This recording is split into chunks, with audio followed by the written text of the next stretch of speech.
Welcome back, sports fans. This is your Crank Brothers Race Review series. I'm excited. It'll be myself and a selected bunch of co-hosts. And we've roped in Sven Martin for round 2, which is in Loudenvielle. Crank Brothers won that in a host of categories. Sven will probably know more than me, but they definitely won it in the men's and the women's. Now, they are synonymous with the downhill racing circuit. Last year, celebrating 14 years in a row with Elite World Champs win on the Mallet DH pedal. They've also got wins on the flat pedal. They also won the overall title in 2024 on those pedals. Now, it's not just pedals. There's exciting news. They've added Commensal Makov to their wheels this season. And Sven probably has some spy shots of them testing those wheels back in the day, but maybe we'll leave that for another podcast. Now, they've got a host of race winners and podium contenders in their shoes. Unlucky for Ronan Dunn, he's one of them, but he didn't even make it in, ruining his wheel twice, which we'll talk about. Andy Kolb, Bernard Kerr, Ocean O'Callaghan, Lucas Shaw. Listen to these names: Camille Belange, Troy Brosnan, Benoit Coulange. Oh man, it's exciting, and it's so awesome that they support the podcast and they support racing. Sven, that was hot. Blustery is a good word at the top, / gale force. I had a little bit of a prediction of rain come race day, thinking it was May in the Pyrenees, but it didn't come. It didn't come, and that course was so fast, man. Holy hell. What was it like in person? Well, the rain came about 3 hours after the finals, and it didn't let off till for 3 hours of me driving out of Loudenvielle, and it would have just been hell out there. The riders complain about the weather in Poland, and it was definitely worth complaining about. And by the end of a long, hot week, the beginning of the week, people were just sitting around twiddling their toes. They had too much free time. And by the end of the week, of course, they were complaining about the hot, dry weather, as racers tend to do. But we did luck out, because when it did rain, it rained nonstop. And then on the Crank Brothers thing, 3 out of the 4 podium winners on the pedals, and 2 of the 4 on the wheels. So, and Ella Connolly on the pedals and shoes in the Enduro as well. So yeah, a whole host of winners from Loudenvielle. Speaking of Enduro, we don't talk about it that much here, but Dan Booker won again. Is that true? Yeah, pretty. Yeah. He went from hardline, breaking his back 2 weeks before hardline. This is a guy that Sam Hill. Yeah, but this is a guy that Sam Hill just found in the boonies, right? Tasmanians would probably not want to be called the boonies, but it is, I guess, the Boonieville of Australia. A figure of speech, you know what I mean? Yeah. Yeah, no, you could say where he lives is the boonies, I would say. Well, when I say boonies, I mean like a small town that no one really knew of him as a rider. No, but Booker is he's not the obvious racer, because his personality and vibe, he's what I would say just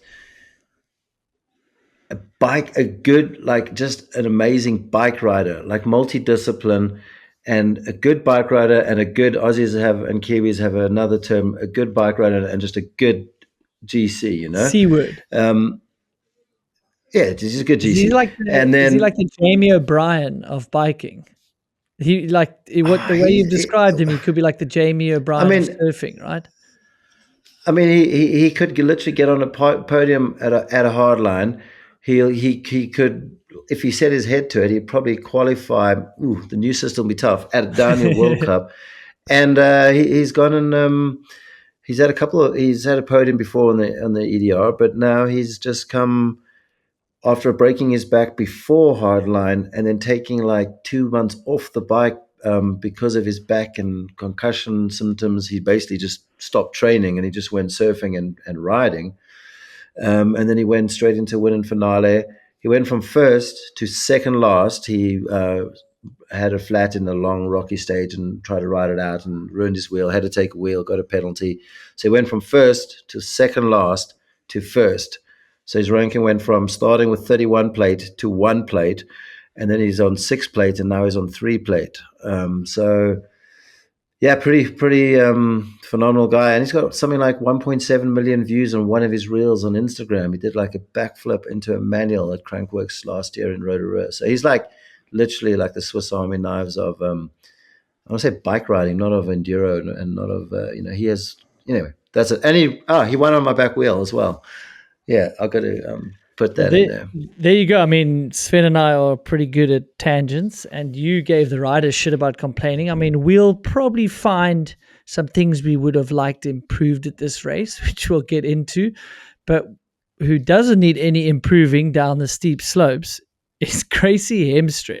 I actually just want to start there. I'm actually Yeah, had to rewatch that race. I was blown away at the sheer just by bike handling skills, the lack of regard for her own safety down the bottom, over jumping most of those drop jump things that you're going far too fast for, and then the little sneaky pedal strokes out of turns in the steeps, aka Greg Menard. So someone's been yeah, yeah. coaching her a bit on that. They've been doing some serious analysis on her race run. Now I know she needs a few more pedal strokes and a bit of weight at the top because she was, I think she was last at the first split. She was stone last, Stone which last. which the good thing is, it's super easy to improve on her first split because that just comes down to Oh yeah, training. yeah. Not that she doesn't train, but you can see Jackson raced this race 2 years ago, and he was severely handicapped by that first split, and he did so much work in the 2 years and the prep for this race and at this race. He took away his deficit. Like if you look at what his deficit was 2 years ago to what his deficit on the first split this year, he basically figured a way to get to get rid of his weakness, and in the end he didn't have to. Well, he still went hell for leather on the bottom, but at least he had a little bit of he had less of a, like Gracie has the opposite. She went from stone last, and yeah, it's unbelievable, And is that because she does gnarly stuff like hardline, where so she's not scared? There's no fear, and that's why when it gets steep, it's not. She doesn't see consequence, maybe like the others did, and or is it because she's like BC gets long, hot, dry summers as well, and loose dirt? So maybe there's a lot of things, and definitely the Greg Menard. I kind of always wondered. We chatted amongst ourselves, like how would Greg how evolve into a role like kind of like how Fabian and Steve Pete both have, like those Steve Pete, Fabian, and Greg Menard, the three greatest racers of all time, and they all still here at the races, and we're so lucky to have all three of them, and they all have three very different contrasting styles. And I always wondered, Steve's found, it took him a couple of years, but he's like really doing a good job there, and Fabian, of course, has been doing that for a while. But I always question, like, would Greg really come to the races and put his efforts into someone else? And one of the kind of the coolest things I saw, it was like, it wasn't a cool thing, but I just caught a glimpse of it. And if you watch the live feed, you'll catch it yourself. So Pom Pom's having a really, really strong storming run, and she would have been the one to take it to Gracie by from what it looked like how her run was going. She was riding strong and aggressive, which is kind of, as you saw in the men's and the juniors, that's how you had to win this race. She came unstuck, had a huge crash, and it wasn't straight away. So it was really gentlemanly of Greg, but he was actually in the live feed. He was behind the Commensal crew, so he knew he was on camera getting the reaction. They switched. She has a crash, and then you switch to the reaction camera. And Gracie's on the hot seat at this point, and Pom Pom's last woman down. And Greg sort of turns and slowly walks out of shot, but literally the last half second before he like leaves the shot, you just see this like evil grin, and it's a smirk just pops on his lips. But the fact that he just had he knew, it's like, I need to get out of this shot. I can't celebrate because someone's just crashed. And he just eased out of like exit stage left, and that little millisecond of me noticing that, I was like, you know what, this could be the start of something good for Greg as well, and good to see him giving back and actually giving back, to the women and the juniors, especially. Of course, they've definitely got some work to do on the male side of their team, but so does a lot of others. Yeah, I mean, I think we obviously would tease Greg, with being in the limelight for so long, and he's going to miss it. I actually have texted him, but I've been a bit busy to check the response. But I did text Alan to say, like incredible run, well done on the hard work, because Alan's a big supporter of the podcast and comes on, and it's awesome to see them do well. But I had to throw in the little I see those pedal strokes out of the turns, like that's got to be a little bit of Greg, But I mean, it's a random pedal stroke. Obviously, Gracie's going to pedal out of a turn, but I just had to throw that in there. And he's like, "Yeah, we're doing a lot of different analysis, deep diving and analysis." He didn't say on what, he's not going to give away secrets. But I could imagine rewatching your race runs with Greg over your shoulder, or Greg watching the reruns and going, what would he do differently? I mean, if you're a sponge and Greg's giving you that info, that's really awesome. And Gracie can only go upwards on things like you said, the first split. That's going to take time. She's a small rider in stature. She may never be the fastest at the first split, So there's only so much training you can do, but some riders are really good at that, but they're a little bit bigger. Troy's a unique, gifted ride on that type of terrain, right? So He's just got the legs and he's got the he's got the cadence legs. and So yes, you can build the fitness and the cadence and that BMX background. But you said, "Oh, what is it? Her fearlessness?" I think her talent won that race. I mean, you obviously have to combine fearlessness, but to me, like her talent overrides that. She's just riding on yeah, I raw mean that, talent and aggression. and that was three quarters. That was three quarters of the track. Where that's exactly what you needed. You needed that talent for sure. And I think this might be. I actually messaged a couple of the juniors today, one or two in particular. We kept going on for a couple of years about Jackson and Jordan and saying like, will we ever have a junior field like that again, and how rare it is. Yeah, true. We've got it. We've got it right now. And I'm going to go out on a limb and say these juniors at this race were riding as good, if not better, than Jackson and Jordan in their prime in their second year juniors. Seeing Tyler and Ollie and the Alaran brothers, and I'm missing someone else here. Like obviously, Well, Bodie, who won. yeah, that's who I'm missing. Yeah, don't forget the there's one like that actually won and rode the most crazy run I've seen in a long time.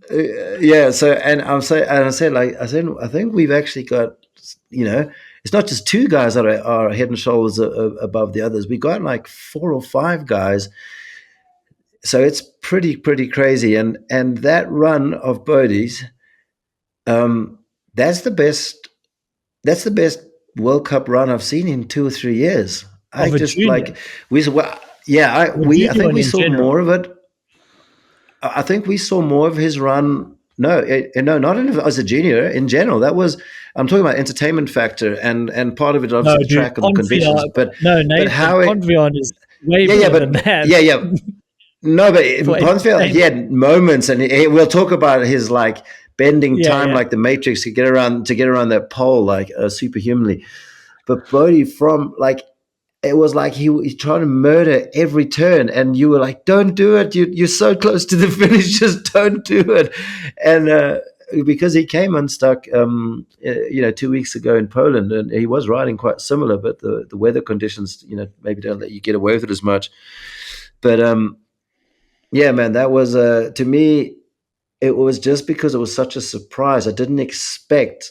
Obviously, I'm sort of close with that team, so I've seen between the lines how he can ride, but I did not expect him to take such a physical and aggressive approach, and to get away with it and just keep attacking the whole way down. That was like a veteran run. Did he get lucky and not crash? Like when Roden would get lucky on his odd run back in the day. But no, man, that was something. And he's from Oregon. We used to live in Bend, Oregon, up by Mount Hood. I think you maybe you've gone there with me. So it's not like they have bone dry there. He's not in Bend, Oregon, the high desert. He gets quite a lot of in the Cascade Mountains there with his rain. So, but anyway, those juniors, man, and we see it in the junior women as well. There's like, but those junior men, the fact that there's so many of them, and you just see what they're doing to each other. Now you have the other twin qualifying first. I don't want to say the other twin, but you have Till. So they like trading back and forth. Yeah, it's brilliant. I have to also, sort of eat my words because I've been vocal that, you know, biasly back in the day, us juniors didn't have a category and you had to make it in elites if you were going to be there that early. And part of me still thinks we're using a lot of resources. And, like I don't always watch all the junior runs, but I was texting Miles and we had a little bet going on the side. I took the $100. So shout out Miles. I'll send you my bank deets. But he was 100 like, rands. yeah, 100 rands. I wish it was 100 actual. €5, everyone. Speaking of that, well, I mean, Lopes actually owes me $100, but then he only paid me in Brazilian, whatever Brazilian currency was at the time. So that sucks. Anyway, that's a side note. And he was like, dude, have you watched the juniors? I was like, yeah, dude, I'll obviously watch a few runs like to get caught up for the podcast. He's like, you need to watch the juniors. Like, Yeah. there's not just one or two runs. Like, these guys are throwing down.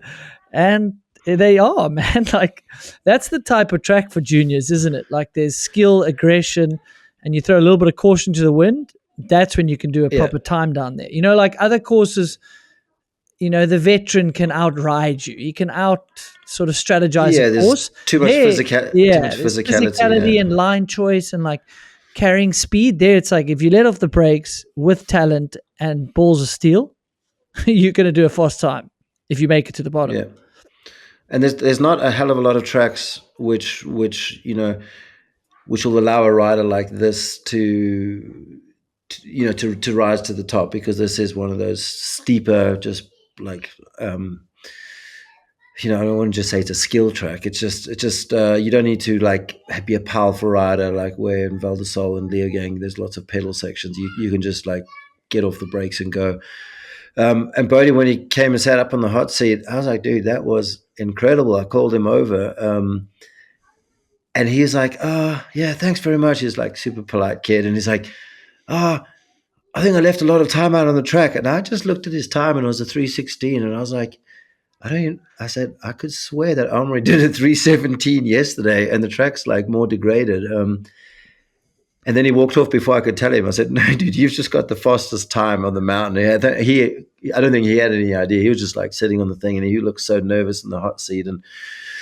And yeah, man, like for a junior to come down with fastest time of the week so far and then end up, I think, was he 5th overall in the end? Yeah, quite something, man.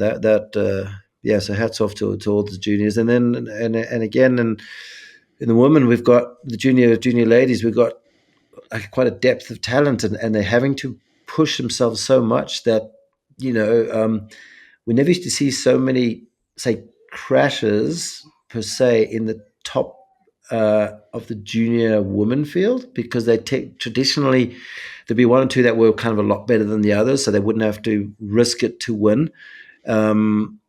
Now the top girls are having crashes in training. We lost, 2 weeks ago's winner on her very first training run. She tweaked her ankle, and that was that for her. Everyone thought it was tiny because the marshal said it was like plate 1, but it wasn't. And then we had, a couple like first place qualifier go. Ellie went down, crashed in her run. So the girls are having to push as well, and it just keeps getting tougher and harder and faster, for all categories, all ages.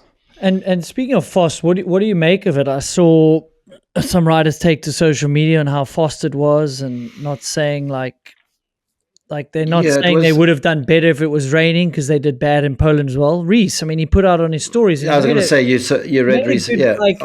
And I understand the comment, and then he took the piss of himself straight afterwards in a good way. But I understand what he's saying. Like, that track is averaging at 47k an hour or something.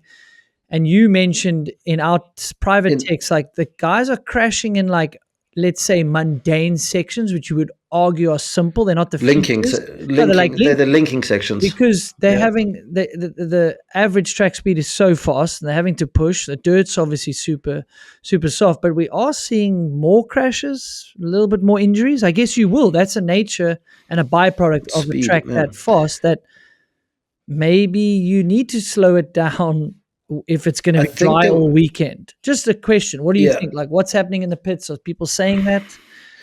yeah. There's definitely a concern, and that's not just this track. Kind of throughout the year, they definitely.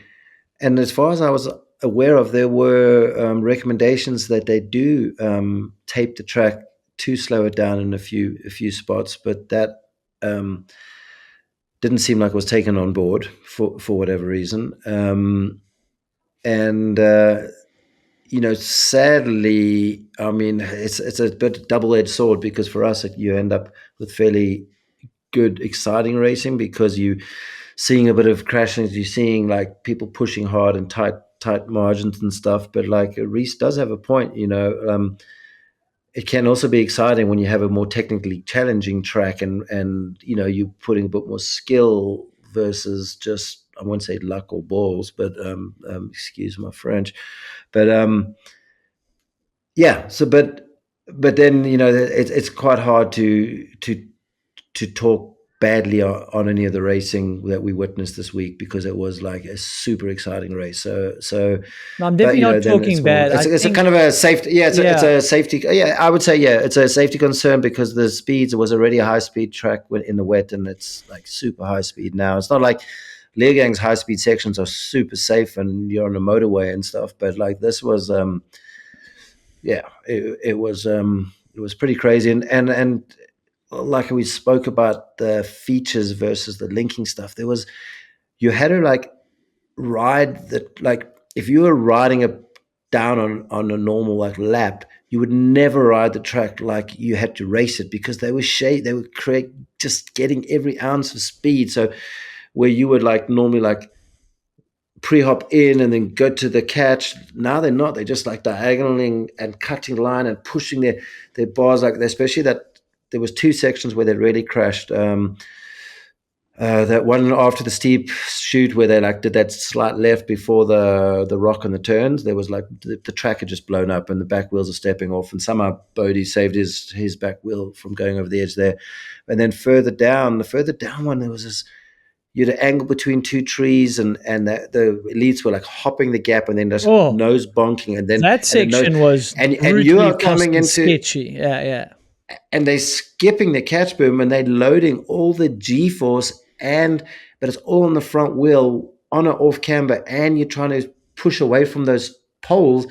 And that was one of the most craziest things I've ever seen is Nathan Ponviel, his like it was a matrix maneuver, and it was happened so quick, but we saw it in slow motion on the replay, and it almost seems like that's how he processed it. I think he is so good and aware with cat-like reflexes. He did it in slow motion. It looked like he had all the time in the world. He's like, oh, I'm about to go out the course. Even though I'm going out the course, I'm going to make sure my bike doesn't. And he somehow did this little like shifty, got the front wheel over, and he looked like his bike just twisted through the time space continuum, but around the pole, and then he was in. I was like, he's in.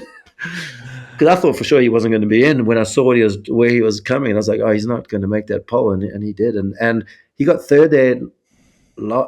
He got, as a junior, I think he podiumed at Montserrat. I think his best ever. I think he got a third or a fifth there before. Not in elite. I mean, elite, that's his best result in fourth. He was 21st. Sorry, Was his no. But best when he was prior. a junior, he podiumed there, I believe. So 2 years ago. So he's yeah. No, not maybe. Did we race there 2 years ago? I don't even remember. Yeah, Yeah, we did. Yeah. 23 and Oh no, it was a 24. junior race cancelled. Anyway, but yeah. So yeah, I forget where we were even going with this. Well, you're on to him. About And the juniors. I thought we About the finished with the juniors. juniors. They've got No, enough. no, real quick. They got enough airtime here already, man.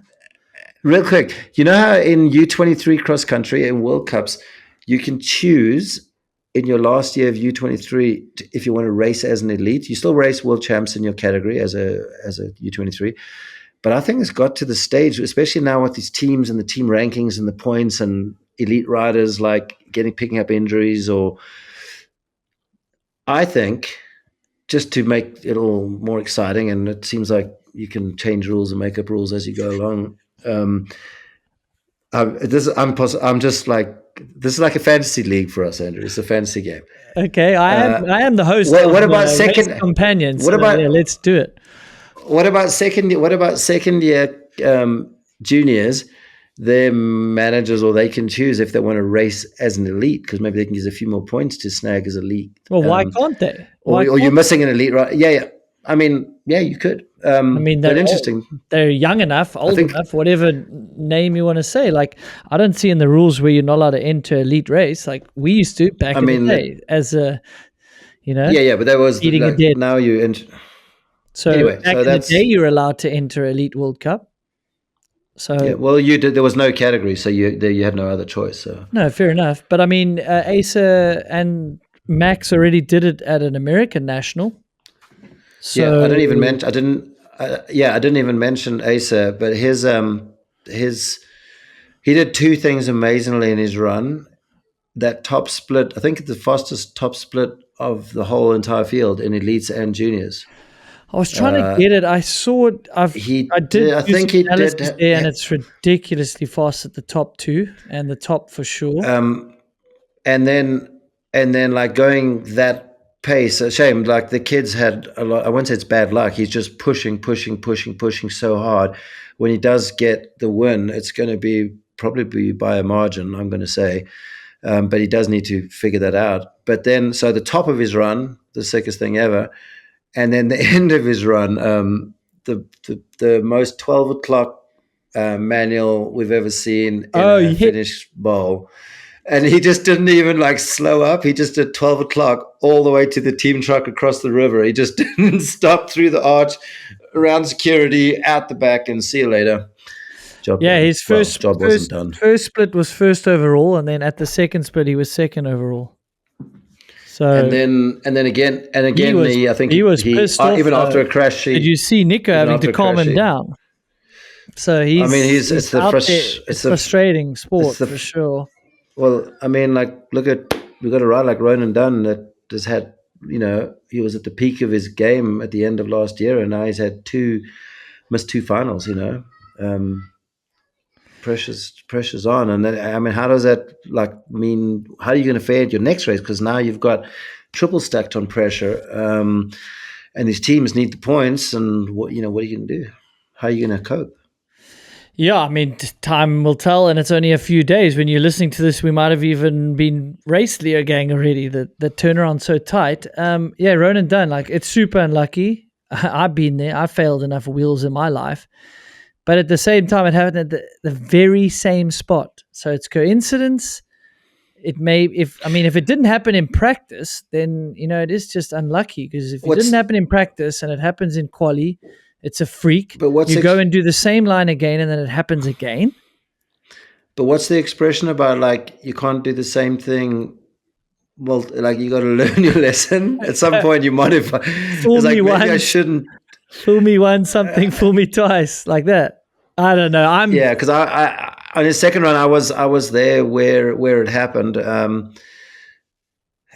It's there's a couple of ways of doing that line, and he went for the faster, more riskier way.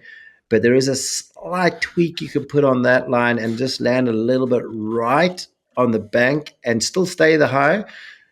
So you either got to clear the rock, but these guys were liking to bonk skim the rock. But he reckons it was not the tagging of the rock which did it. Just after the rock, there's a rock cutting out from an undercutting rock. So it was an undercut, not like a G out. I think it was a combination of all three. You could have either not tagged the rock or modified the line slightly, but you've practiced all week and it's never been an issue. Yeah, so maybe it's a racing incident at the end of the day. At the end of the day, it's a racing incident. But shit. Do they even have time? There's no time to go. Normally, you would do a quali, then do a track walk and see, or you see where you need to change your line, but there's no time for a Oh, yeah, track walk. true. So, Yeah, shucks, you go and maybe straight he'd up. been doing that, line all practice, because that's how he ended off last year doing. He was one of the few guys when that line was sort of only a handful of guys were doing it last year. So maybe that's all he knew, or all he trusted, or all he believed in. But yeah. No, it's a bummer. I mean, there are definitely some big names again missing out. I mean, we would ruin this podcast if we named every single name that didn't get through Q1, Q2, all these things. Just is part of the system at the moment. But man, one way to bounce back from a shitty Poland and everyone going, was the off-season prep good enough? Is Jackson Goldstone. I mean, that's one. I mean, many other rider would carry doubts into the next few races after a bad Poland. Even if you go, okay, I don't really suit the rain, but why am I that far back? What's going on? And he bounces. I mean, that's just insane for his confidence. And he's right back in the overall as well. That's huge. Yeah. After Poland, weren't we like, I wonder if Jack's okay, so he's not really going to be in the overall. I mean, you could have easily thought that. There's two this season. We did say because the last 2 years in a row, the top 5 in both years all had a throwaway result. Yeah. Now you got a 10-race series. So I'm going to say you can have 2. You don't get 2 throwaway results, but I'm going to say you can have 2. If two races you don't get in the. Ideally, you want to still at least get to the final. Yeah. If you're gonna win races, you can throw some races away because there's 250 points or whatever up for grabs, right? Yeah. But now with Jackson, I don't know if I had a chat with him after his run. So there's 2 things you'll appreciate. He said he saw how many people had him on the fantasy team for round 1, and he said he's people just after Poland. He said he was no longer top pick. He was just he was just getting dumped off everyone's teams. And it's so funny that Jackson would actually go look and see how many people have picked him and check the odds and stuff. But that's typical Jackson, because he's all seeing and all knowing, and he kind of always, he just the awareness. Okay, let's back it up. You saw what happened with his GoPro mid-run on the bridge. No, he grabbed something, but I was like, well, he doesn't have Teros or Olofs on, so what's going on? So I thought maybe his helmet was slipped down because he had a G out, and it's a new Fox helmet, and he had the big GoPro on the peak, and I was like, maybe I thought he was just stuck like this, so I thought that's what he was doing. And he said he's mid-run, and then he's like, I don't think I started my GoPro. So how is this thought popping in your head at that part of the track? He's just done one of the gnarliest parts of the track. And that's the thought that comes to his head. And he's like, I'm on the bridge. I need to flush my hands out. I've got to chill here anyway. And he reaches up. No, he didn't. And he pushes it. He did. And I'm like, how do you even get the button? How do you even get the button pushed? I can't even get that. And then he says, start when I'm stationary. Anyway, Anyway, he gets it, and then as he's his hands are back on the bars, he just hears that, and he's like, "Oh shit, I just turned it off." He said he started it so early in the start house that he started way earlier than he normally does, that he kind of forgot that he had started it, and he wanted to and he said he knew he was on a good run, so he wanted to make sure he had his GoPro on, but and then backing up, man.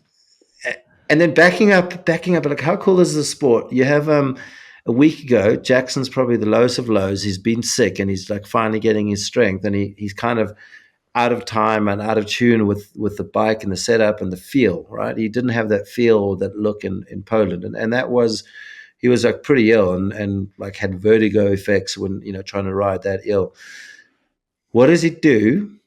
He goes for a ride with one of the fastest men in the world, or 2 of the fastest men in the world. We've got Ronan and Amri on Amri's home secret tracks, his little sniper single track lines. And what does Jackson do? He goes riding the whole weekend with Amri on his tail, getting pulled up to speed, riding steep trails. As he basically said in the interview, he's like, I've got to thank Armory for that win because he got me right back up to speed. So No way. it's like Dude, Amri's going to be Vettel's not bummed when he hears Vettel. that. Yeah, Vettel's not towing anyone up to speed on off weekends. And it's like, hey, tuck in behind me and I'll show you some lines and get your speed up. But that's how cool this sport is. So, Omri, I wouldn't take Jackson on any more rides, or maybe he can take you on some rides. Yeah, so that was a roller coaster 2 weeks for Jackson. And I've got to say, I doubted he could come back this quick. I thought it would take a little bit longer. So I'm not going to say I counted him out, but I guess I did. I didn't expect him, even from first day training. He looked good, but so he is so strong. He knew what he had to do. He overcome his top split. I did not get to ask him. He did something. He did something on that start gate. Did you see him get tangled up? Or it started in too hard a gear? It looked like he had or he too fell hard over? of a gear. I don't know. He had a wobble or too hard of a gear. The internet was going wild on it as well. You saying it's a conspiracy theory that he was trying to... I think he watched Ryan Gilchrist start at Crankworks and he was trying to sneak his front wheel by that What start. did you make of that? Like that was so sketchy. That was a joke there, by the way. No. You see, About Jackson, yes, it was a joke, but the Ryan one, unfortunately, wasn't a joke. if this was a clickbait YouTube clip, you could say Jackson tried to skip the start one, which is why that weird start happened where he got the wobble on. And then he's like, well, that didn't work. So I'm going to turn my GoPro off mid-run because I know there's a section in the forest where there's no live camera and the drone can't see me. And then I'm going to skip a pole like Omri. So how about that? How about that for a mountain bike conspiracy? I'm going to get fired from every job I've ever had with everyone. We already asked. That's 100% like that's just I've had no sleep and a long drive. But we've had some wild drama at these races, from incredible race runs to the start gate debacles. I mean, we had another start gate debacle, not the Crankworks one, at the World Cup. Hey, literally. Yeah, it's not my job to know. I've got the firm rules. I phoned a commissaire. No, that's good. But what I'm going to say, like, my job is to know my job, but I also make it my job to know a lot of other people's jobs so that I can know what I'm talking about when I'm interacting with them. From what I could witness, it looked like no one knew what they were meant to do, what they were allowed to do. And if your job is start commissaire, you should know 110% what happens in the start house. You own that start house. That's your job. That's your territory. And you say what goes and what happens. And that didn't seem to be the case. And then the people running chrono, they didn't know what was happening because although there was the original one, started the clock, they on the live feed, they like reset the clock when he went off. But obviously that was not the time that was recorded. It was the 7-minute one. But then you got the whole outside assistance thing. So what is, Andrew, tell me, you spoke to commissaire. So let's hear from that. Phoned a current commissaire that keeps up to date with the rules. And as we suspected, when you break the beam, the time starts. Like you broke the beam, so your race run does start. So if you're saying that, you move the wand. If you're saying the lady there was part of the timing and not a commissaire, I can understand why she was a bit confused. So let's play devil's advocate. She was a bit confused. You have a start commissaire, do you know? Yeah, so I don't know where the start commissaire was. Okay. Should be in the building / start hut, and should have communicated that, yes, my man, your run has started. So then, but the bigger problem is that is outside assistance. So what did the commissaire say about that? Yeah, it's a DQ, outside assistance. Because apparently that was in the rule book, but the current rule book doesn't say anything about that. Yeah, so what did this commissaire say? We're going to go check into the rule book again, but it certainly sounds like outside assistance. It was a bit of a issue there. So anyway, we saw it on live broadcast. We're allowed to talk about it. It is what it is. It looked a little bit suspect. So, we've seen it in the past. Like once your race time starts, it starts. But interesting enough, he's standing in the starter. He's actually delayed all the other guys' riders because he was there for ages. Yeah. Yet they wouldn't let another junior who missed his like the 1 minute call The up call to, up, yeah. yeah. That's a bummer They'd in already, qualifying because I'm like, well, if the other guy hasn't gone yet, you should be allowed to go and you'll just have a very slow time, but you could qualify, right? yeah. It happened to I don't Fabian actually Burrell at think. No, Wills. I don't actually think he missed his. Like, I don't think he's the kid that missed his start. I don't think he missed the actual his time beep going off. He missed like the like you have to be in a minute or 30 seconds before. Yeah. He missed that window. So there was another guy in the hut, but it wasn't like his race was running yet. So I would have Yeah, that just was a yanked that other bummer, guy. yeah. I would have just yanked that other guy out of the way and said, "Move over, Break I'm the taking beep. my run." Yeah, And break then the the beep. beeps would go, and off you go, and your heart rate's nice and high, and you get your run going. Yeah. But yeah, but then there like us, there's probably But here's rules for another. that too. So look, here's what I also hear is it Hauser that caught the Yeah. guy? That's That not a happened all rerun. in that happened. So that happened. Okay, so that happened all in front of me. Is it? How do you pronounce him? Juan. I think it's one. I saw it Yeah. on Instagram. A massive on that same section where Dunn run flattered. He did the gap, but landed on the left line, and then where you meant to bank right, he blew off the course, and then there's like the hills like that, and he blew off here, and he landed down there. Luckily, a big crash pad, like it was actually a inflatable banner, which was his saving grace because he landed on like a big lilo, which was luckily there. It was good placement. But the savage crash, I have a full sequence of it. Maybe we Oh, can run it.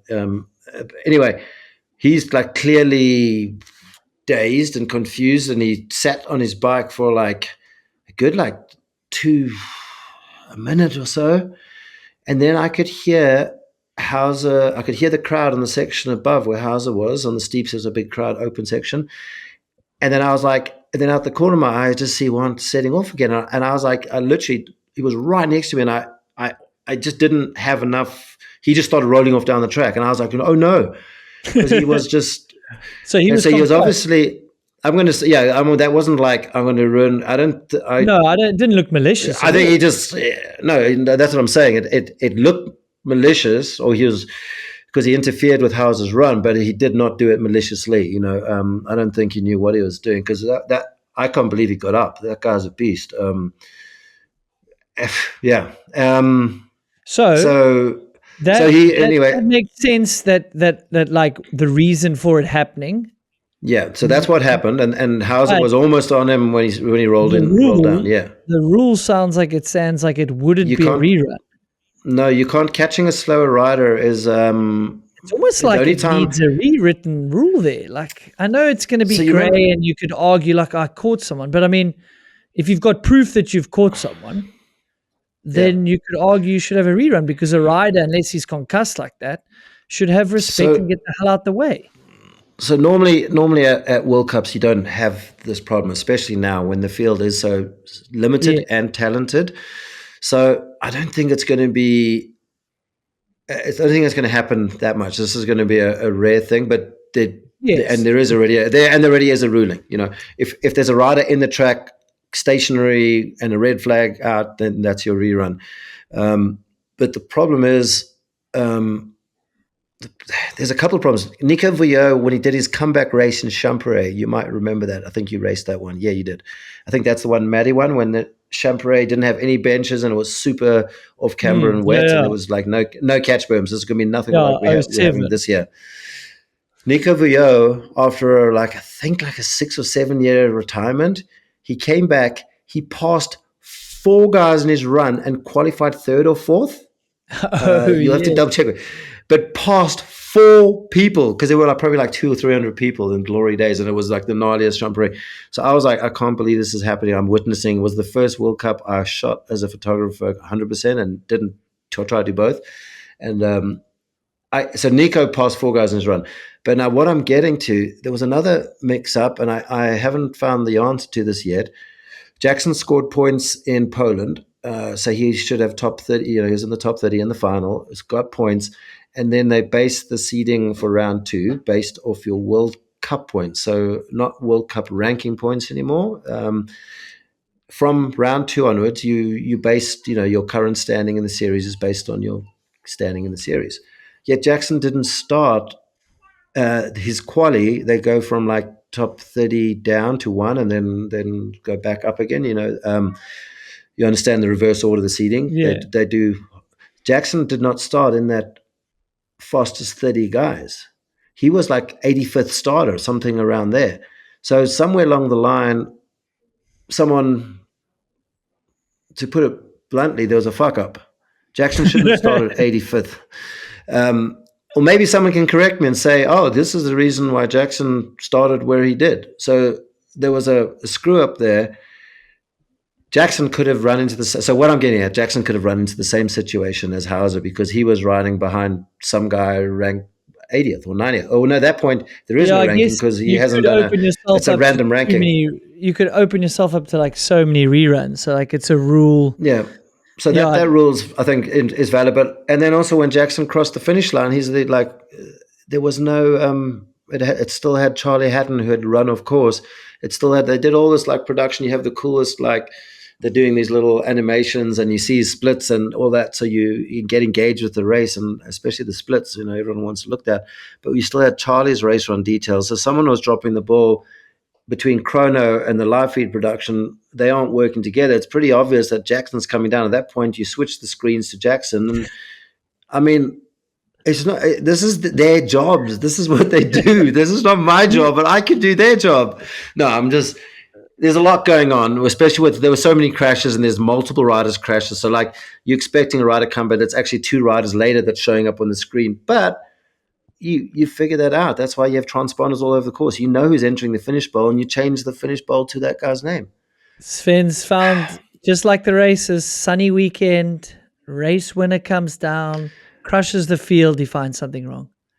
My photo of Jackson winning a run in his comeback win, and it has Charlie's name on the screen, and it doesn't have Jackson doing like his like Spanish bullfighter routine that she did after he hit the finish bowl. That was nuts. Yeah, that's frustrating. I can see where your frustration lies. I'll look in the Dropbox. But that's a minor. That's just a visual thing. And obviously, I'm looking at stuff visually, so it's not. It doesn't affect the racing, and the racing was amazing, and the racing is always the saving grace. It always is every Sunday or every Saturday. It always is.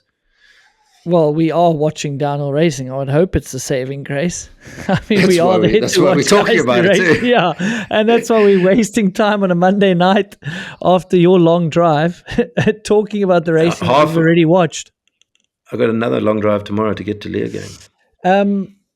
So Nathan Bonfion on a non-factory team. That's, I think, a courteous way to put it. They are existing professional team, I'm going to say. Yeah, operating on a smaller budget. Yeah. Well, non-factory, a bunch of riders in the finals, and he has a podium in my books, a 4th. Give that man a podium. Yes. I have one of those. I call it a podium. Give that man a podium. You got some top 3s there. You got some real podiums. Thank goodness. Thank goodness. Because imagine now. I just had no podiums. Imagine you had a ton of 4ths and 5ths, and you could never claim to the young kids today. It's like, yeah, I got a podium. When they're like, what did you get? A 4th. It's like, oh no, that ain't a podium. Yeah, they were like, what do you mean 4th? But that's not a podium. Hey, but you're giving the other side of the argument ammo there by saying that. You're not allowed to do that. No, imagine Greg could give me a lot of shit if I had like 0 podiums and they changed the rules, because they're changing the stats, dude. I've got Tani's stats. Yeah, she's got 46 podiums, I think. I updated it, and then the graphic said 29. I was like, oh, cool. I'll just. They took away the old podiums of hers. Yeah, the graphic said 29. No. I promise. 29 podium. There's no way. There should be. You can have an asterisk. No ways. She had 45 podiums either before this race, one or the previous one. I've got the stat here. And then... So they just erased history. Yeah.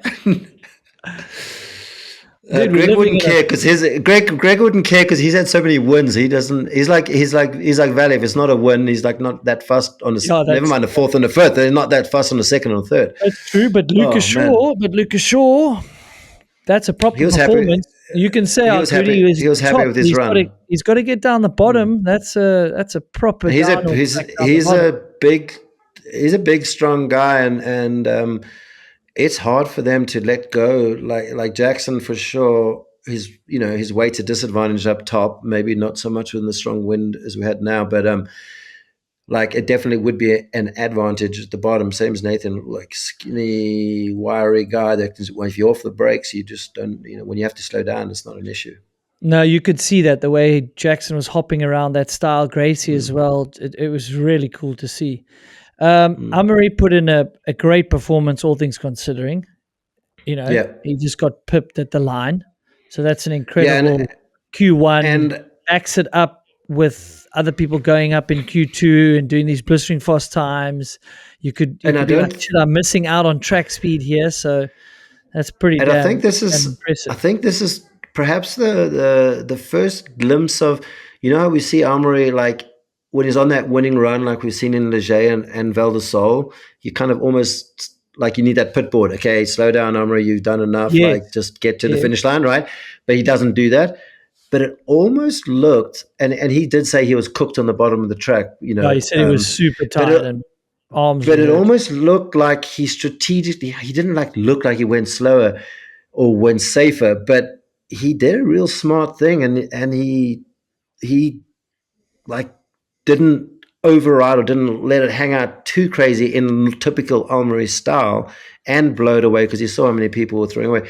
I think that this thought process he put into the end of his run might actually give him perhaps the overall at the end of the year because he's riding maybe with the long game, he's maybe taking a page out of Loic's book and like, you know what? I'm going to, you know, I'm going to seal this one and get the points. I'd rather take points for second than like risk the win. And Jackson was the opposite because he had to make he just wanted to like prove something back to himself more than anything else. And then I guess that leaves Loic as like, I guess he's probably a little bit mystified and so is everyone else because he was being so dominant the last two races. And up top on like this track being so fast, and there's a couple of places where I'm shooting really close to the track, but in a real safe, as far as you think like rally cars are safe, anything can go wrong. But you could feel the speed and the wind and the ground moving so much more. And Omri would when Lowe could go by. I thought for sure he was yeah. So I don't But I know. I mean, don't know what he happened to had him a at the end of his run. he had a mistake on the top roller, that like scrub roller jump, Okay. which Are they all changed their mind on that because of the wind? So a lot of dude, guys the that wind were was jumping it, insane. A lot of yeah. people that went off course there were Well, either Nina, counter steering because of the wind, and then it kind of yeah, wasn't there. So there was that issue, and Loic just seemed like he got a little spooked there, did lose some time, and then he had another little, like I could visually see another mistake, and I think those just like compound. You got like one or two little yeah. mistakes, you go backwards, and then Jackson like one or two great sections, and you just keep going and you keep going, and you don't get spooked. So it sucks in this day and age because like he's probably going to beat himself up a bit with 14th, but with the depth of field these days and the time gaps, it's not And far off.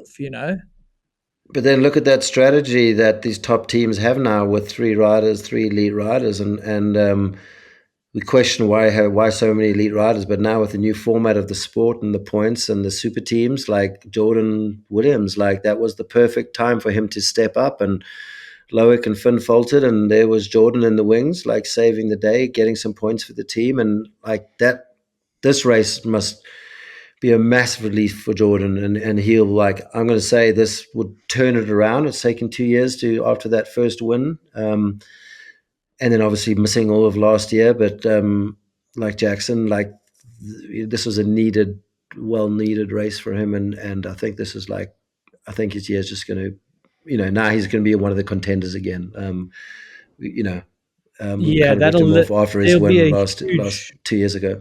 Yeah, that'll lift a huge weight off his shoulders. You can only imagine, And he had to come through Q2 as well, right? I think I saw that. So to Yeah. back that up and put down a run like that after all the expectations that start building when you win your first elite race, like it's insane. And then obviously you had this injury, so you got to come back. I mean, you must start doubting, like, when am I ever going to get back near the pointy end of the field? And it just takes one race. It's so cool, same as Jackson, like just takes one race, boom, we're back. So, those Well, guys, took Jackson those, 2 races, but there we go. yeah, well, a year and 2 races, yeah, I guess so. Yeah. Well, not even. He came back straight to hardline, so it just took him one race.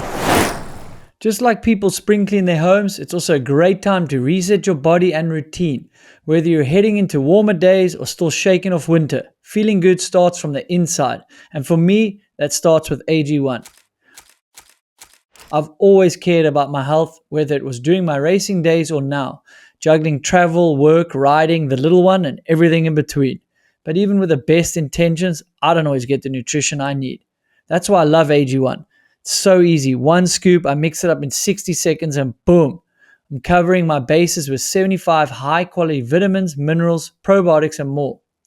No more cabinets full of random supplements. I hate that. Just one simple habit that actually sticks. With daylight savings kicking in for some, those brighter mornings are a great time to dial in your routine. Whether you're waking up to crisp spring air or full-blown summer heat like I am in South Africa, AG1 helps me shake off the grogginess and get going. Plus, it actually tastes good, which makes it easy to stay consistent. This time of year, we're all getting outside more, riding, traveling, just being more active. AG1 makes it simple to support my body, whether I'm at home or on the move with the travel packs. Listen to this. It's been tested for over 500 herbicides and pesticides, made with no artificial junk, and it's NSF certified for sport. So I trust what's going into my body. Best of all, there's a 90-day money-back guarantee, so you can try it risk-free.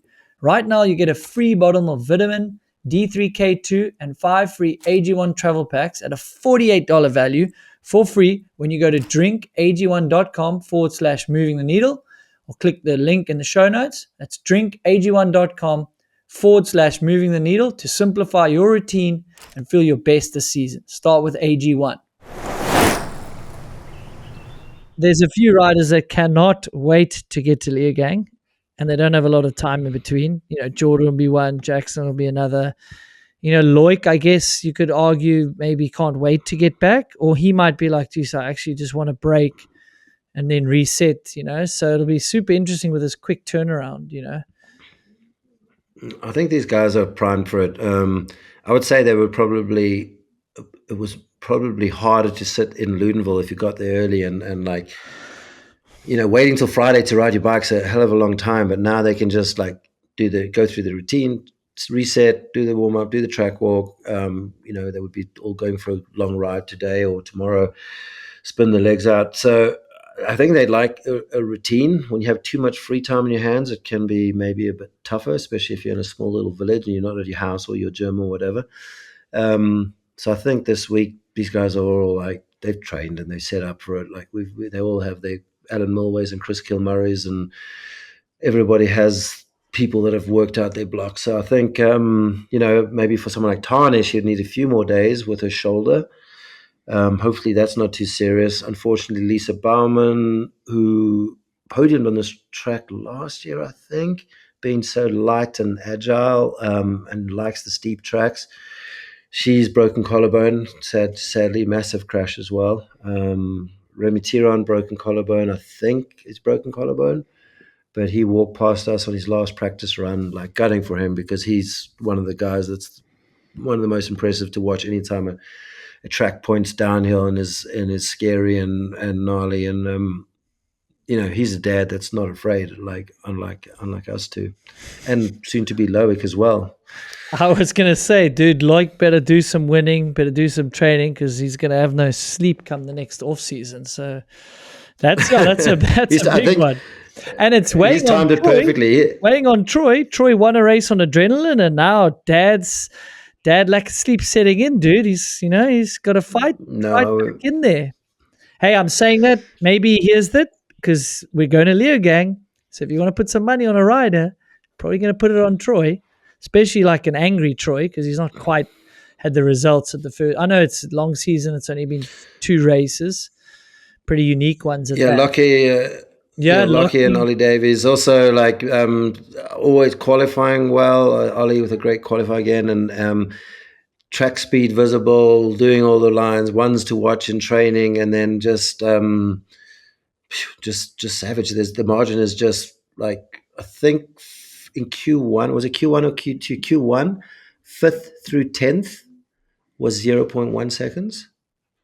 Well, I can only imagine. I mean, it Yeah. was So I mean, like, that's how it's no longer just tight at the very top and the like one first to third. It's like just to get in is nuts, and that just leads to small errors, and you can't have a safe run, and there's a good chance a conservative run, even if you're one of the top 5 riders in the world, a conservative run is not even going to get you top 20. no, it's not, because it was 3.4 seconds, 1.73% of the winning time to get top 20. Are you absolutely having a laugh? Yeah, but That's look insane. 5th through 10th in Q1. Look at 5th through 10th in Q1. What's the split? 0.1 seconds? Yeah, They're all on the same second? 1.3, and then when you want to go to 10th. 10th, 5th through 10th. Yeah, what is Yeah, that I split? mean, What it's is that not margin? even a second. No, I think it's even less than not That's even a second. 1.3 to 2.2, so 0.9. No, not, yeah. Okay, so it's a second for 5 people. Yeah. No, I mean, even Gwyn, I was seeing some of his stories, and he was just like, kept mentioning the depth, like, just is what it is. He had a mistake or two, Yeah, he but ended good up to 19th. I but think it was a good pretty to good see showing, him. because it wasn't his best run, and Yeah. he was saying, And to come into his first, like, that to me is a great showing, to be honest. Like, yeah, I think more people were. You have 2 camps when it comes to Gwyn. Like, I think he can get back on the podium again for sure. But then you probably have people with looking at the speed of, and you lose your pace being out of the World Cups for a certain amount of time, and is his desire and hunger there is like, oh, you could see him not qualifying for a final, but there he is, first race back, boom, straight to the final. Yeah. well, I mean, he had to do it a little bit of the hard way, but And he had to go through the Kiwi, didn't he? Luke Yeah. Wyman, first ever elite final, and he gets a top 10. Now, Gwyn's first ever elite final, he got a 9th or 10th at Montanam, but that was Gwyn's first ever World Cup, so it's even one step above Luke. But that's pretty cool. A first-year elite rider going to in his second. He didn't qualify 2 weeks ago, and then getting top 10 in his first ever final. Yeah, I kind of Pretty started nuts. thinking about this, like, okay, the 30 number and the depth. And then what I also realized, it's so nuanced, downhill. It's not tarmac. It's not the same track that everyone's kind of near each other. It's like there's certain tracks where another new crop of riders we don't really know of, or it's their first time, but they suit the track, they jump in the top 20. And then the same's going to happen in Q2. Like, there's some local heroes or someone that really suits the track. Boom, they're in. And all that does is throw some of our main big names out, and then Leogang is going to be the same thing. Someone that suits Leogang, that's maybe a top 40 rider, he sneaks in. And the same is going to happen as we go through the season. It's so nuanced to say that, all the good riders are going to be there because we've got 30, It's exciting. It's not going to happen. Yeah. I wonder if like, let's say you over the course of this year, say we lose a couple of star personality TV riders in the live feed. Say we don't see Loic in a race. Say we don't see Almar in a race. Say we don't see Troy. You know what I mean? Like, do you think we'll suddenly see protection for the top 5 next year? You know what I mean? They bring it back, like, because of the TV viewing numbers. Because it's. I'm going to say the setup now is working. It's it's fair, and it's kind of how it should be. But at some point, like, when your favorite rider or everybody's favorite, like, there's these marquee riders that are they're everyone knows who they are. Like, you kind of want to see them race regardless if they're totally. quality, That's the same. I'm harping on it, and I want to. If Gwyn's at the race, I want to see Gwyn, even if he gets 45th, which he didn't and wouldn't. I'm just saying, like, where's he at? What's the speed like? Oh, I didn't see Yeah. him in the final. Damn it. Anyway, Finn, we maybe mustn't forget, like, back at the pointy end, that's going to be good for confidence. I know it didn't stick in the final, but up there in quali, and that's good to see. Yeah, just again, it's just that I don't want to like steal something off another podcast or not give credit where credit's due, but Chris Kilmurray has like another bit of analysis which took it to the next level. So hats off to that. We talked about the heat, but he's like even more nerdy than me. And like obviously we know track's going to degrade and break up under dry conditions and no rain and stuff. But he took it one step further and talked about the UV index. I heard that. I never even thought about He the said, UV and that's index. why the And dirt dried out so much. It accelerates the drying of the track Yeah. and it goes to fluff and it did it. And so I was like, dude, okay, fair play. You got some, you one up me on that analysis. I want to see Chris's spreadsheets. He keeps talking about them. They must be pretty in depth. Yeah. I mean, I don't want to make them. I just want him to like show me how crazy they are so I can get sick looking at them. No, I think everyone's like literally having to take a deep dive and all that. You know, we have all these sectors and like Jackson worked out what he needed to do and he won the race because of it, you know. Obviously his riding won the race too, but he had to do work. And this is work from 2 years ago. So he didn't even have, you know, numbers off of last year. So, you know, and then we have this, you know, the split screen. I met the two guys that have the app that does the ghost overlay. What that? Yeah, what is the name?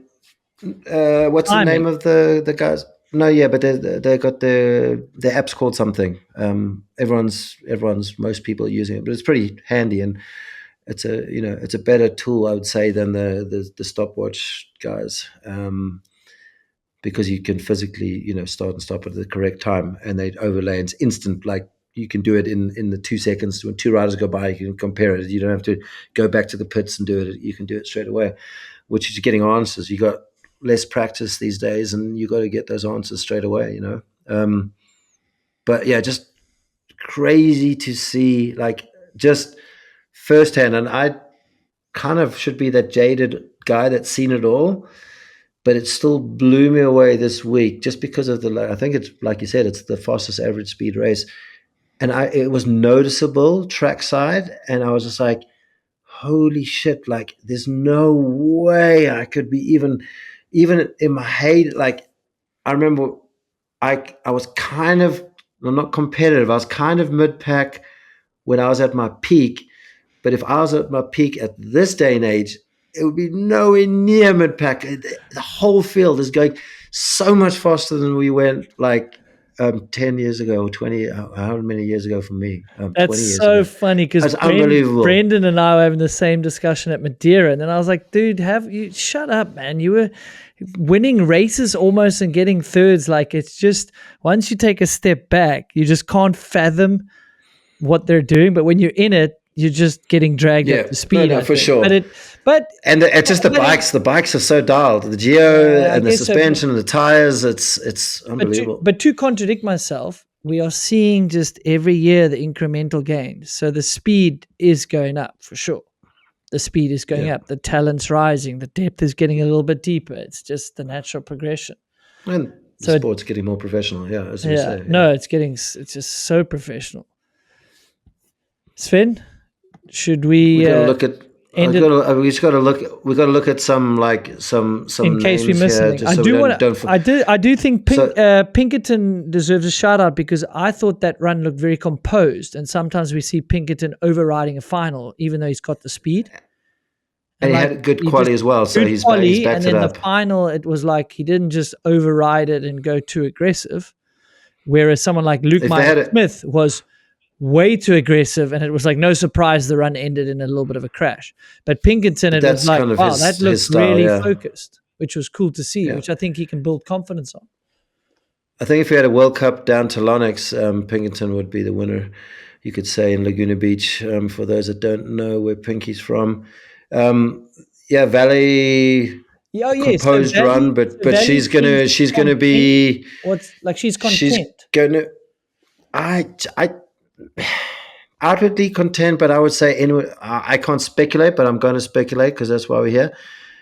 I would say she's going to smash it at Leogang because she's inwardly she's home race. It's going to be Valley versus the world, and it's going to be Kolb versus Loic, I'm going to say. But I think she's going to bounce back, and she's going to want to win Leogang. And even though she got second, and it was a smart race, I think she doesn't want to be one of the older girls and have all the younger girls coming up. But I don't know. I could be completely wrong. I but meant content on this race result individually. I was not clumping Yeah, she looked the season. No, she looked. She looked content, but I think inwardly she's not content. Yeah. Yeah, it just I heard she didn't. Like she just wasn't comfortable apparently, and I think it took a lot to get that race run out of her or out of herself. And I think maybe she's somewhat satisfied with it. Same as Tani. Yeah. Huge crash. Courageous effort to get to the start line. Didn't do a second practice run, and she's on the podium. That's huge for the series. Yeah, and I think the two that look quite strong, Nina and Miriam Nicole, both crashed, or Nina missed the pole, and Pom Pom had a huge crash. And Nina was actually the first. She was so tempted. She was.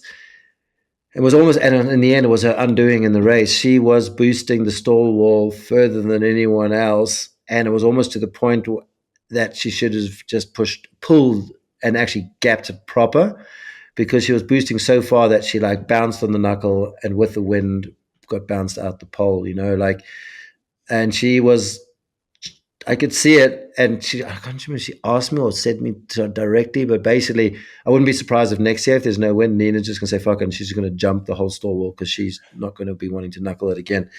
So I'm putting it on her as the first, even though Gracie's the big jumper of everyone, I reckon Nina will be the first to boost the stall wall gap properly next year. We'll see. That's amazing, dude. I mean, little shout outs as we start ramping up. Oliver Zoir, big shout out. I mean, it's 9th, and then also you and Quali and race. So he and Joe Breeden. Joe Breeden's the same. Kind of recently, Ollie Zoir and Joe Breeden, not the two guys you would have put down for top 10s, and both of them, Joe's just outside in 11th, but both had backed it up. Their good qualies, good races, and is it that low center of gravity, extra e-bike weight that gearbox is giving Joe Breeden? Probably, because you needed grip on this track more so than in the mud. He gets arm pump as well, so it's surprising that he did that well. But I did see him sort of struggle near the bottom time-wise on the split. So, yeah, really cool to see Joe putting in those times. And then Christian Hauser, it says Trek Factory Racing, but he's technically on the development one in different kit, and he's above everyone in the finals, kind of like our Rogue Racing Santa Cruz story, except for Jackson was not just Rogue Racing. There was 7 Santa Cruzes in the final. Only one of them was Jackson, so that's that says a lot there. There's just it's going to be a big. It's going to be interesting at the end of the year. I think it's going to be quite interesting to see which teams finish up on top, and then also, if there's going to be a rider. Now the teams sort of dictate a lot of things, so there's going to be a lot of rider swapping and changing, I think. So some riders will be very valuable again, and some riders, who knows? It's just so much. Yeah. It's cool to see a Stack make a final again. It's just a Stack just needs the track, and then he can do well. Obviously not ending up with the run he wanted, but and Tehudo, that pump track BMX style, just smashing those top splits. For 2 splits in, it looked like he was going to win $100,000. If you're a betting man, you got half the race gone. He's like, oh, $100K on the line. I don't know if the commentators caught that, but that would have been good if they did. Yeah. We haven't even figured out who's getting the money yet. Have you been doing some talking? I mean, the one team I spoke to said, they actually don't even know. I'm like, what do you mean you don't know? Does the rider get it, or does the team get it and they have to distribute it to the... I think I think if they don't know, then the rider gets it, unless there's like team orders or it's in a contract. To me, the winning rider gets the thing, and if the team wants to Yeah, I take mean, it, then they need to tell them ahead of time. well, we need to ask the Um, belt companies, whoever that is, Gates, Belt, whoever it is. yeah, yeah. Yeah. Or do they just send another person down the track in front of like Hattie if she looks like she's on for 100K? That's also not a rerun, by the way. Yeah, a spectator. So if she hit the spectator and crashed, would I she get a don't know. rerun? I mean, like I said, we need to start getting. Do you have to throw a stick through her wheels? How do you get a rerun? Like what? That would be outside Anyway, assistance. Then you're disqualified if someone threw a stick through a wheel. that's not assisting her in any way. I'm shape, aware or it's form. not assisting it. No, I don't know. It just Oh sounded man, like that's also not a rerun. It was one of your guys, wasn't it? A media guy, one of your it squids. was not a media guy. It was an official. Oh dear. It had a Warner Brothers logo on the jacket from what the internet freeze frame Hayes tool has told us. Shit, man. So in other There was a media. sports, there would be like a press release, and they would ask Amory about this pole incident. Has anyone done that? Like, I haven't been on the internet. I actually, So did anyone ask like what happened? What do you think about I this actually, situation? I actually wanted to go to the press conference to ask another question unrelated to the poll, but yes, I actually have not seen the press release. Or I have not seen the press conference. No, Or I don't think they was would said have in done it that. at the press conference, but But it's yeah, I don't know. I guess they're yeah. I don't actually know. Once it settled down, when I got to this event, I never brought it up and asked all the various parties again. Um, yeah, a lot of people would have been DQ'd because Omri wasn't the only one doing that. no. Well, I mean, me and Win touched on it. I think it's an unintentional gray area for sure. Like, I just wondered if. Well, I would say it's a gray area. Yeah. Well, it was very easy to make a mistake unintentionally. I don't see why on earth would he go around that pole thinking it's going to give him time in front of live TV. Like, it's not happening. Yeah. He just visually thought it was part of the track. It's also like when Richie Rude went between, his was even more confusing, but maybe equally confusing to Omri, because he was winning the Scottish. It was the very first year of Warner Brothers Discovery taking over, like becoming an EDR, and they had put the marking. They had poles and gates, so like slalom gates, which you just go between the slalom gates, but they also had poles, but there was some poles were taped off, so you clearly couldn't go between the poles, and other poles was like kind of obvious to 90% of the people that you go around the poles. But then also we've had gates before in EWS where you go between the gates. So he went between the gates because the other, I forget the exact details, but in Richie's mind, he was like, he was so committed in front of like a crowd of like, 1,000. So obviously he's not intentionally cheating. Yeah, it's just exactly. like the interpretation, and in the Scotland one, I also think it was a definite massive grey area, and you could have definitely made a defence for the Richie Rude's case, and he was DQ'd, there. And I almost thought it was more of a grey area with Richie Rude, and with the Armory one, I literally don't. I don't have a visual of exactly the setup. I've just seen the pictures and the cams from both ways. Cathro does some really good analysis on it. Even his last. And there was another section. There was another section. There's another section in the track that was equally taped, like the A line, B line situation. And then in this track as well, there was another one where there was another pole. Cathro's analysis was: he has pole A, he has pole B. Therefore, you have to draw a line there. There was another one in this track that went against that, and Vital caught that and put that up on their site on the first day of track walk. Yes, they said this is not clickbait, but we have some questions. But this is this is clickbait, but it's not. It's not clickbait, but see you in the comments. But we're leading with this. I've enjoyed the comments. Sven, should we wrap it up? Otherwise, I'm going to rope you into doing my race companion 10-minute wrap up. No, I think you got to go. You got a big drive tomorrow. Yeah, and I've got a little kid to go hang out with. Yeah, of course. Um, So, ladies and gentlemen, Sven has driven multiple million hours. He's got to do it both times. This has been your Crank Brothers race review. They are synonymous with downhill racing. You've heard it here. Go and support them, guys, because they are the first sponsor of this podcast, and we're still going strong. You see the shoes on riders like Ronan Dunn, Andy Cole, Bernard Kerr. Hopefully, we'll see him back at some point. Ocean O'Callaghan, Lucas Shaw, Troy Brosnan, and Benoit Coulange. And I mentioned Andy Kolb, just like Sven said, probably like Valley Hole, home race coming up. I'm sure he'll be really on pace. And exciting news, they're also supporting Commensal Makov on the wheels this season. So go check them out. Sven, anything else? Parting words or forever hold your peace? Leo Gang can't wait for. I used to enjoy the schnitzels, but I'm a vegetarian now. So Leo Gang's like the. It's just nice because the hotels are right there. The food is good. You don't have to commute, and it's like I hate to love it so much because the track's only half good. But we do love going to Leo Gang.